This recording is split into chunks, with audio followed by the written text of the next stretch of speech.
नमस्कार, आप देख रहे हैं व्यू स्टूडियो। मैं हूं रूहानी। जम्मू कश्मीर में जैसे ही सरकार का गठन हुआ है तो इस सरकार के मुख्यमंत्री उमर अब्दुल्ला एक्शन मोड में आ चुके हैं। देखिए, जिस तरह से लगातार इस चुनावी प्रक्रिया में एक बात को काफी ज्यादा आगे बढ़ाया गया कि देखिए, हम राज्य के दर्जे की बहाली चाहते हैं, हम धारा 370 लड़कर वापस लाएंगे। कुछ इसी तरह से अब वो पहली कैबिनेट की बैठक और पहली कैबिनेट की बैठक में एक बड़ा फैसला, ये बड़ा फैसला जो है वो इस प्रकार है कि एक प्रस्ताव तमाम मंत्रियों के सहित उप मुख्यमंत्रियों के सहित मुख्यमंत्री ने पारित किया है, जो सौंपने की बात जो है इस समय प्रधानमंत्री नरेंद्र मोदी को की जा रही है। उस प्रस्ताव में ये लिखा गया है कि राज्य के दर्जे की बहाली के लिए जम्मू कश्मीर की सरकार जो है वो तत्पर है और जम्मू कश्मीर की सरकार ये चाहती है कि राज्य के दर्जे की बहाली हो, जिसके तहत जो है इस प्रस्ताव को आगे प्रधानमंत्री तक पहुंचाया जाएगा। कहा जा रहा है कि कुछ दिनों के बाद ही स्वयं जो है मुख्यमंत्री उमर अब्दुल्ला प्रधानमंत्री नरेंद्र मोदी से मुलाकात करने वाले हैं।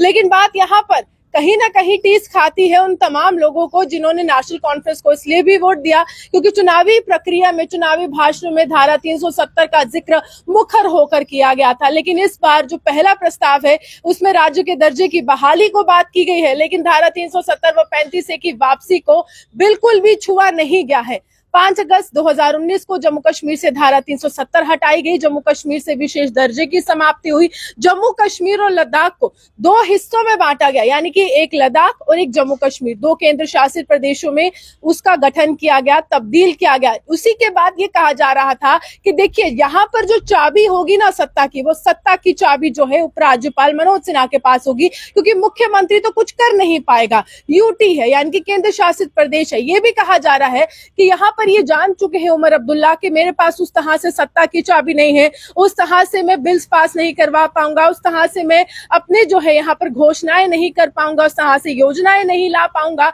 और सबसे बड़ी बात है उस तरह के फैसले नहीं कर पाऊंगा जो पूर्व में मैंने मुख्यमंत्री रहते हुए एक राज्य में किए थे, यानी कि जम्मू कश्मीर में किए थे। कुछ ऐसे ही बात यहाँ पर देखने को मिल रही है। फिलहाल यहाँ पर यही कहा जा रहा है कि कुछ दिनों के बाद उमर अब्दुल्ला प्रधानमंत्री से मुलाकात करेंगे और वो जो शक्तियां, जिस तरह से काफी ज्यादा पावर्स जो है उपराज्यपाल मनोज सिन्हा को दे दी गई है केंद्र की तरफ से, क्योंकि ये उपराज्यपाल के द्वारा ही एक तरह से सरकार यहाँ पर प्रशासन चलाया जा रहा था, ये केंद्र शासित प्रदेश था। अब यहाँ पर जब राज्य के दर्जे की बहाली होगी तो कहीं ना कहीं उपराज्यपाल की शक्तियों को थोड़ा कम किया जाएगा और पूरी ताकत जो है यहाँ पर तमाम बिल्स को लाने की, तमाम योजनाओं को लाने की, घोषणाएं करने की या पूरी तरह से तमाम बड़े फैसले लेने की वो मुख्यमंत्री के पास होने वाली है, अगर ये राज्य का दर्जा वापस मिलता है। लेकिन जम्मू कश्मीर में भाजपा भी इस पर मुखर हुई है। जम्मू कश्मीर भाजपा का ये कहना है कि देखिए, सही